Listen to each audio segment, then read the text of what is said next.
July 3rd, 1988. A Sunday morning. Iran Air Flight 655 takes off from Bandar Abbas, a routine 28-minute hop across the Gulf to Dubai. 290 people on board, 66 of them children. At 10:17 a.m., climbing through 12,000 feet, squawking its civilian transponder code, following its fouled flight path, the USS Vincennes fires 2 surface-air missiles, effectively disintegrating the plane. Ronald Reagan expressed deep regret, but the US never formally apologized. The US eventually paid $61.8 million in compensation, but without admitting liability. Now, the Vincennes wasn't there by accident. It was part of a massive American naval deployment protecting oil tankers during the Iran-Iraq War, a conflict in which the US sided with the Iraqis. In Iran, this is not a footnote. It is taught in schools and a centerpiece of its modern political narrative, used as the ultimate proof that the US is fundamentally hostile towards Iranian civilians. But this is not the only shocking event that the two countries remember.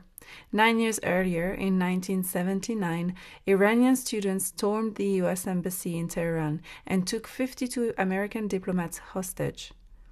They held them for 444 days. It permanently severed diplomatic relations between the two countries, and the relations have never been formally restored. In 1953, the CIA and British intelligence orchestrated a coup that overthrew Iran's democratically elected prime minister because he had the audacity to nationalize Iran's oil industry. They reinstalled the Shah, a monarchy that ruled through a brutal secret police for the next 26 years, until the 1979 revolution swept it away. Each event explained in part why these two countries have a relationship fueled by deep, historically earned mistrust.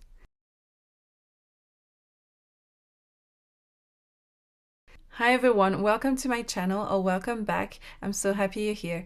My name is Marianne, and on this channel I talk about geopolitics. The war in Iran started almost 2 months ago now, and there has been a lot of uncertainty and contradictory messages about ceasefires, opening or closing the strait, and any potential resolution to the conflict. And you've probably noticed that the signals coming out of the region are, to put it crudely, all over the place. The strait is open, no, it's closed, there is a ceasefire, Israel says the ceasefire doesn't apply to Lebanon, Iran rejects the second round of talks, Trump says the deal is close, the IRCG fires on 2 ships, and so on and so forth. Underneath all that noise is a negotiation that is generally one of the most complicated diplomatic puzzles in decades. And to understand it, one needs to understand not just what each side wants, but who is actually in charge on each side, whether the people at the table can deliver what they agree to, and what the rest of the world is doing while all of this unfolds. Because this conflict has already become the largest disruption to the world's energy supply since the 70s oil crisis. Ship transits through the Strait of Hormuz, which normally carries 20% of the world's traded oil, collapsed by 95%. Oil producers from Iraq and Kuwait started shutting down their own wells because there was nowhere to send the oil. And the global economy is absorbing a shock whose full effect hasn't even hit yet. This video explores the conditions in which the negotiations are taking place, the enormous gaps between the positions, the internal chaos on multiple sides, the players at the margin who matter more than they've been given credit for, and why, despite everyone apparently wanting a deal, is it so extraordinarily complicated to get one. Let's review the context quickly. The tensions between the US and Iran over nuclear weapons has been building for years. Through the collapse of the 2015 JCPOA nuclear deal after Trump withdrew in 2018, through rounds of maximum pressure sanctions, through a brief Israeli-Iranian air war in June 2025, the 12-day war, during which the US bombed 3 Iranian nuclear sites, negotiations between the US and Iran were actually underway through Oman mediation, reportedly making a good progress right before the war. And then on February 28th, 2026, while the talks were still ongoing, the US and Israel launched Operation Epic Fury. It amounted to 900 strikes in 12 hours. The Supreme Leader Khamenei was killed in the opening wave, along with members of his family and dozens of senior officials. Iran's response was retaliatory missiles and drone strikes across the entire region. In Israel, on US bases in the Gulf, Saudi Arabia, Qatar. A ceasefire of sorts took effect on April 8th after 40 days of sustained combat. Direct US-Iran talks took place in Islamabad shortly after, but they ended without an agreement, and currently negotiations seem stalled. Trump's approach seems to be to put a maximum pressure, but also offer an open hand simultaneously, with no clear signal about which one is the real policy. At the same time, Iran has found something in the Strait of Hormuz it hasn't had in a long time: leverage. Real, tangible, global, felt leverage. And it has every reason to be cautious about giving it up without something concrete in return. With the ceasefire due to expire on April 22nd, let's talk about why getting out of this situation seems so hard. The first and most fundamental obstacle to any deal in Iran's side is that it's not entirely clear who is in charge of the country. The Islamic Republic was always a system of competing centers of power: military, clerical, and political, kept in rough alignment by one man, the Supreme Leader Khamenei. He spent 32 years as the arbiter, and his assassination removed the referee. And his son, Mojtaba Khamenei, who was appointed as new supreme leader in March, is considered more hawkish than his father. He's also new, untested, and has no established authority over the factions he now leads, which means those factions are right now competing openly for dominance, and that competition is playing directly in the negotiations. There are essentially three layers. First, there is the IRGC, the Islamic Revolutionary Guard Corps, the dominant military force, but also much more than that. The IRGC controls Iran's missile program, its nuclear facilities, its proxy networks across the region. It runs large swaths of Iran's economy.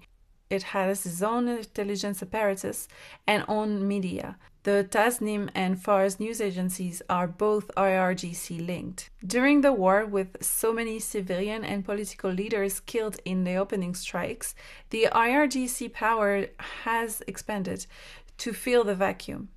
And the IRGC's core position is unambiguous: no surrender, no meaningful concessions, no opening of the strait while the US blockade Iranian ports continues, and no one gets to make announcements about things the IRGC controls. They proved that point on April 17th, when Foreign Minister Araghchi, the diplomat face of Iran's negotiating team, tweeted that the strait was completely opened. Trump immediately announced Iran had reopened it. Stock markets rallied globally, but within hours, the IRGC-linked Tasnim agency called Araghchi's statement a complete lack of tact. Fars said it had plunged Iranian society into an atmosphere of confusion, and the IRGC simply reasserted control the following day by firing on 2 commercial ships. Then there is the clerical establishment. At Friday prayers on April 17th, senior clerics appointed by the Supreme Leader went on the offensive. Ahmad Khatami warned negotiators to maintain total distrust towards the US. The Supreme Leader's representative called for closing the strait and framed it as a decisive strategic weapon. Another cleric demanded that any official who issued statements outside controlled channels be silenced by force. This is most likely driven by fear, not primarily of the US, but of their own base. After months of strategic setbacks, the regime's core supporters are under unprecedented strain, and visible concessions risk triggering a collapse of morale from within. Foreign Minister Araghchi and President Pezeshkian represent the faction that appears more genuinely willing to find a deal. They're the ones in Islamabad, Pakistan, who signaled flexibility, and every time they do, the IRGC undercuts them. This represents who called the shots in the Iran regime before February 28th. Now, since the beginning of the war and the death of many officials, this hierarchy appears to no longer be so pyramidal. Instead, it is more like a triumvirate of power, with at its head Ahmad Fahidi, the commander-in-chief of the Islamic Revolutionary Guard Corps, the IRGC. He controls the hardware, the missiles, and internal security. The head of parliament, Mohammad Bagher Ghalibaf, he manages the diplomatic back channels and civil administration. He is often described as the most visible power broker. And there is also the interim consul, which maintains the facade of theocratic and constitutional legitimacy while the succession is finalized. And within the decentralized power, the IRGC is increasing its influence. It is blocking political appointments that the elected leadership is trying to do and limiting access to the supreme leader. In Iran, the president runs only day-to-day governments, but with Ayatollah Khamenei staying hidden, the IRGC is free to at least limit and at most control what each other branch can do. Now, it is not rare for regimes at war to reinforce the power of their military, but will this last after the war? As this new, highly militarized and decentralized structure is tasked with regime survival and waging war rather than maintaining the pre-war theological hierarchy. As Iran expert Zaid Golkar put it, because the main arbiter is gone, the fight between different factions has started.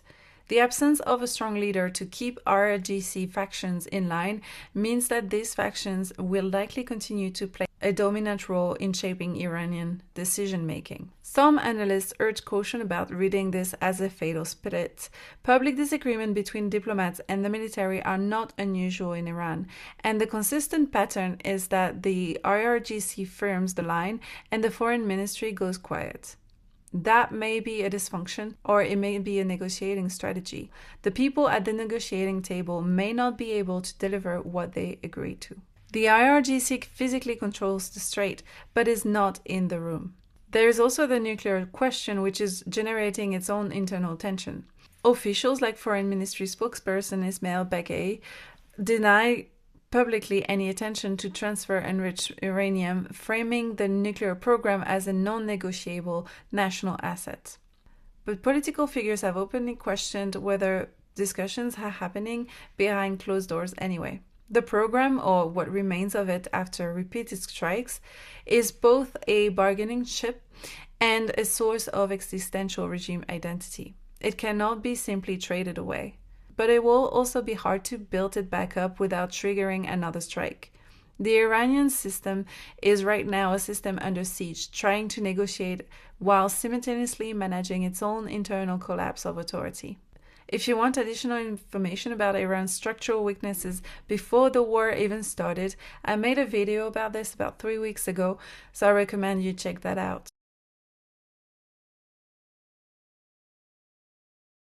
Now let's talk about the other side of the table. The US negotiating team in Islamabad was led by J.D. Vance, alongside Special Envoy Steve Witkoff and Jared Kushner, the same trio that negotiated the Gaza ceasefire and is involved in the Russia-Ukraine talks. The core US position, as Vance stated, leaving Islamabad, is that Iran cannot develop nuclear weapons, full stop. It's the non-negotiable. On top of that, significant curbs on Iran's ballistic missile program, the complete and immediate opening of the strait, and some form of regional security arrangements are required. These demands are obviously going to be hard for Iran to accept, especially when they feel they still have some resources to go on and a strong leverage with the Strait of Hormuz. And Trump is adding confusion to the mix. He announced on his Truth Social that Iran had reopened the strait on April 17th, before the IRGC had done any such thing, triggering a global market rally that reversed hours later. He called the Iranian 10-point peace proposal a workable basis on which to negotiate one day, then posted that these demands included complete and immediate and safe opening of the strait as a condition for any ceasefire. Vance left Islamabad saying the US proposal was our final and best offer, while Trump said a deal was very close and there would be talks the coming weekend. But Iran shut the hopes down, saying that no framework or next step for the negotiation had been agreed. This pattern, hardline, then opening, then hardline again, has led to pointed questions in Washington and in markets about whether the confusion is strategic or genuine, and fed accusations of market manipulation. When Trump announced Iran had reopened the strait, incorrectly, as it turned out, oil prices fell sharply, and equity market rallied.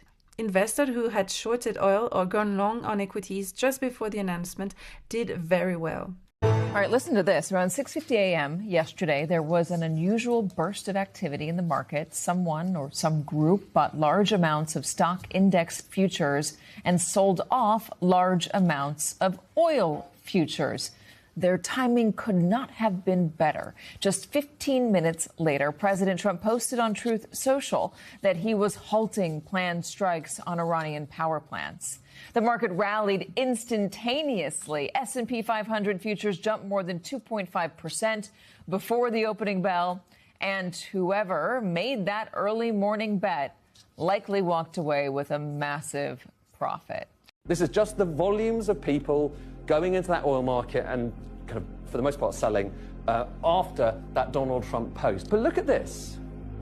15 minutes before that Donald Trump post, there was a very big amount of trading volume. And if you're wondering, okay, maybe this was just a one-off, it was someone who made a lucky bet, have a look not just at this. So this is WTI, it's one measure, the US measure of oil. Have a look at Brent, which is the kind of the European, seen as the international measure. But look at that.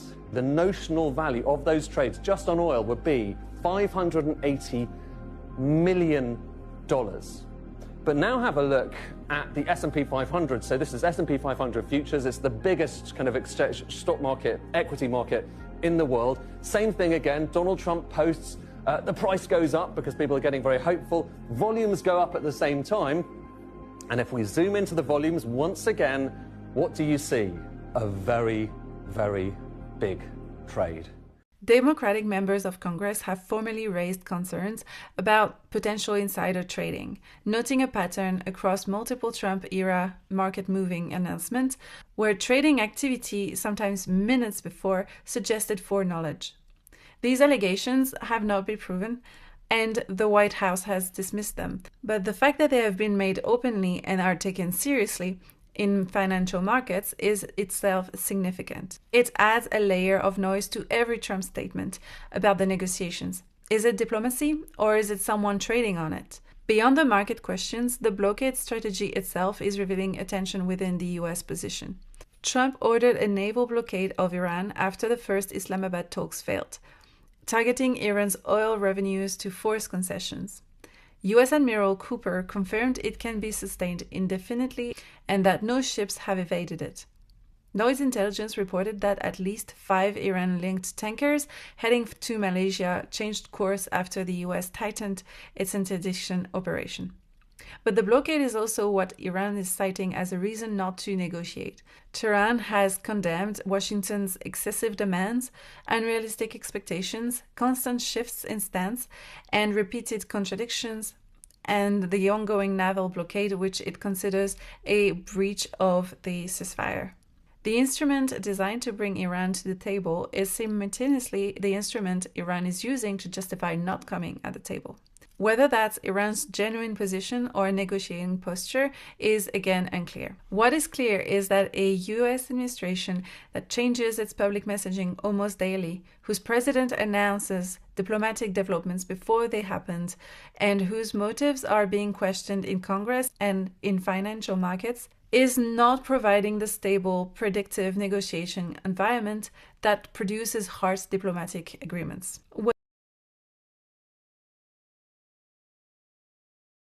Now for the actor that makes everything more complicated, Israel. Israel's objectives in this war were always somewhat distinct from the US's. Washington's official primary goal was nuclear non-proliferation, to prevent Iran from getting the nuclear bomb. Israel's goal were simultaneously that and more: to degrade Iran's military capability, dismantle the axis of resistance, the network of Iranian-backed proxy forces in the region, and to deal with the Hezbollah in Lebanon, which has been firing rockets at Israel since October 2023, and which Israel views as an existential threat on its northern border. When the Iran-US ceasefire was announced on April 8th, Netanyahu's office said immediately and unambiguously that the ceasefire did not apply to Lebanon and that its war with Hezbollah would continue. This created an immediate problem because Iran's position stated clearly that Lebanon must be part of any wider ceasefire, because Iran backs the Hezbollah. But Netanyahu did not feel bound by the US-Iran ceasefire, and he showed no interest in pretending otherwise. By mid-April, the number of displaced Lebanese reached 1.2 million people, which represents approximately 20% of the total population of the country, and also resulted in more than 2,000 deaths. And the UN has warned of several dangers due to unexploded ordnance and the destruction of critical infrastructure. Israel and Lebanon did hold direct talks in Washington on April 14th, the first in decades, and they were hosted by Secretary of State Marco Rubio, which was generally historic. And a 10-day ceasefire was announced by Trump and officially took effect on April 16th. And while major airstrikes have subsided, the truce is exceptionally precarious. But beyond the ceasefire, Israel's demands for a lasting peace are maximalist. Hezbollah should disarm, Israeli forces allowed to remain in southern Lebanon in an extensive security zone up to the Litani River, potentially expanded to the Syrian border, and provided no timeline for withdrawal. On the other hand, Lebanon wants to get Israeli forces out and gradually reassert control over the south. But the main issue is that Lebanon's internal politics make Israel's demands structurally almost impossible anyway. Lebanon's system of government, called confessionalism, was designed to prevent any single religion community from dominating the state. Under agreements going back to 1943, every major government post is allocated by sect. The president must be a Maronite Christian, the prime minister a Sunni Muslim, and the speaker of the parliament a Shia Muslim. Cabinet seats, parliamentary seats, military positions are all distributed by religious formula. No major national decision can be made without cross-sectarian consensus. What's more, it would be hard for the Lebanese state to act as a unified military instrument. The Lebanese armed forces are modest, underfunded, and explicitly not authorized to confront invading forces unless ordered by the government. And the government cannot order them to disarm the Hezbollah without risking a civil war, because it commands the loyalty of a significant portion of the Shia community, provides social services that the state of Lebanon, which is almost bankrupt, cannot afford, and controls territory that it has held for decades. A civil war that Lebanon, which has been in economic freefall since 2019, is in absolutely no position to fight. The Lebanese government has formally moved to ban Hezbollah's military activities and called on it to place weapons under state control. But the Hezbollah's response was clear. It will not disarm while Israeli forces occupy Lebanese territory. As long as there is an occupation, there is a reason to resist. The argument is self-sealing. And Israel knows this. Netanyahu knows Lebanon cannot deliver Hezbollah's disarmament in any short timeline, which raises the following question. Is the demand for Hezbollah's disarmament a genuine negotiation position, or is it a permanent justification for maintaining the security zone in southern Lebanon that Israel's defense minister has already said will be kept indefinitely? A former Israeli diplomat, Alon Pinkas, was blunt about it. Netanyahu says a lot of things. He was coerced into this by Trump. This is not a ceasefire he wanted.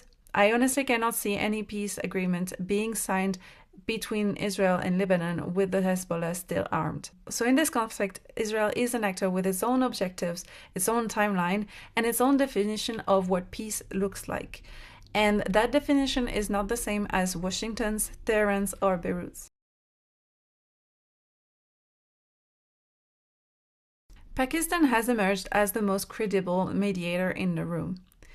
The country has a relationship with both sides. It has historical ties with the US as a security partner and cultural and religious ties with Iran. It also has no strategic interest in either side winning decisively. Its mediation is genuine and its role should not be underestimated. But the limits are also real. Pakistan is a medium power with its own severe economic and political problems. It cannot compel either side to do anything. Oman played the mediating role in the preliminary talks in February 2026 before the war started. Oman has a long history of the quiet back channel between Washington and Tehran dating back decades. It will likely be involved again once the current deadlock breaks. The Gulf states, Saudi Arabia, the UAE, Qatar, Kuwait, Bahrain, are in a deeply uncomfortable position. They host the US bases Iran has been attacking. They depend on the Strait for their own oil exports. They have been quietly rebuilding relations with Iran since the 2023 Saudi-Iran normalization deal brokered by China. And now they are caught in the middle of a war they did not choose and did not want. Qatar preemptively paused LNG production. Iraq and Kuwait shut their oil wells. Saudi Arabia quietly rerouted crude exports via Yanbu on the red side, bypassing the strait. None of them are publicly aligned with one side, and all of them are urging de-escalation. But none of them have the leverage to force it. China has condemned the strikes loudly and repeatedly, calling them a violation of the UN Charter. But when a resolution to open the Strait of Hormuz came to the Security Council, China and Russia vetoed it, with the Chinese ambassador calling it too one-sided. China has continued buying Iranian oil throughout the conflict. Beijing wants stability and de-escalation. The war is disrupting supply chains and energy markets that China depends on, but it is not exerting the kind of direct pressure on Iran that would meaningfully change Tehran's calculus. As the Atlantic Council noted, China is a participant in the diplomatic environment and a beneficiary, at least rhetorically, of the broader shifts the conflict may generate. The war reinforces Beijing's narrative of US risklessness and the need for a multipolar world order. It doesn't need the war to end quickly to serve its interests. Russia has been incandescent in its condemnation and also quietly benefits from elevated energy prices. Every dollar above $80 a barrel fills the Russian budget at a moment it badly needs filling.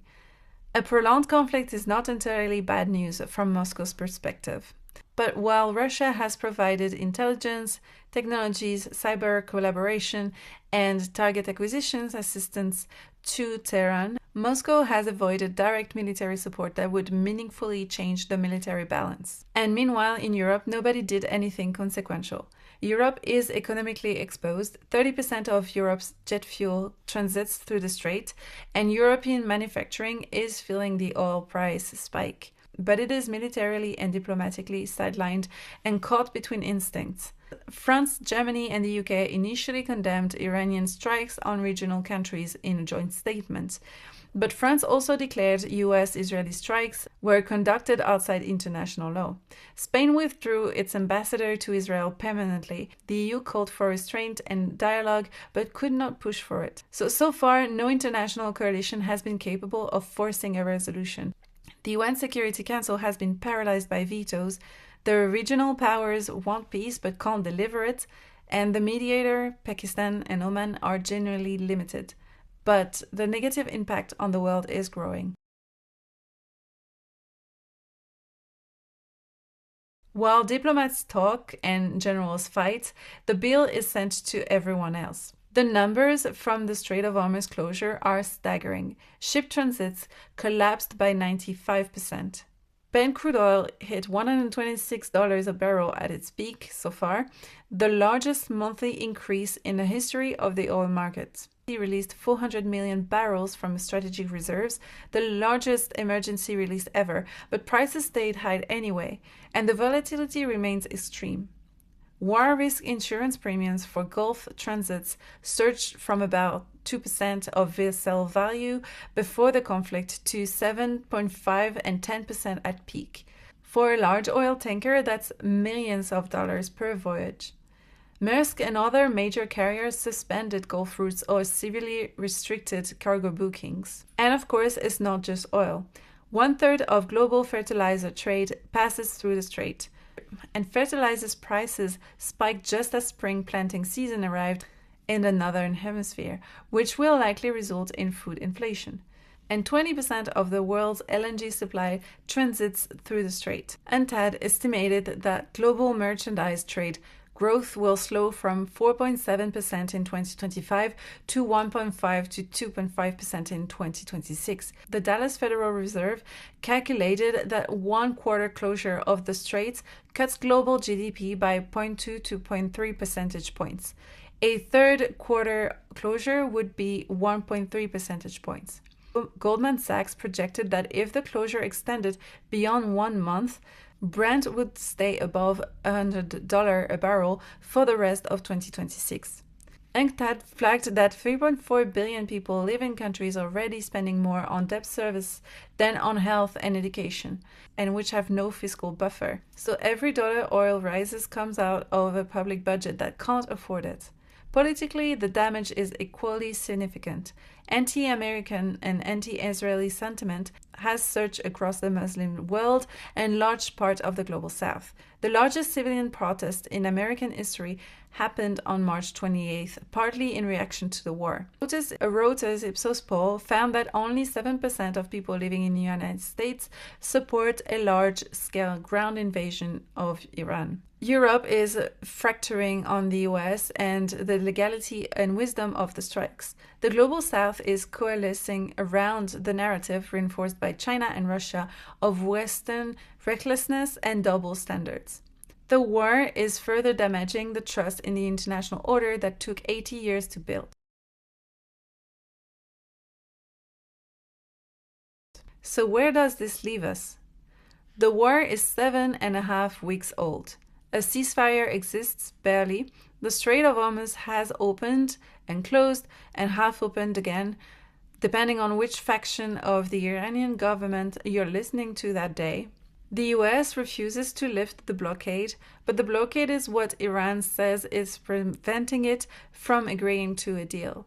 Israel and Lebanon are talking for the first time in decades, which is genuinely historically significant, but the Hezbollah isn't at the table. Israel won't withdraw, and Lebanon cannot really disarm the Hezbollah.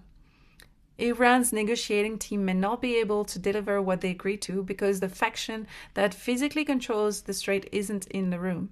The US team is operating in a fog of erratic presidential messaging, credible accusations of market manipulation, and an approach to diplomacy that keeps adversaries and allies permanently uncertain about what Washington actually wants. Israel is pursuing its own objectives on its own timeline, mostly unconstrained by the broader diplomatic picture, and the international community, fractured between US allies, countries appalled by the strikes, and China and Russia who have their own reasons to let this run, is not going to provide the external pressure needed to force a deal. And what would a deal look like?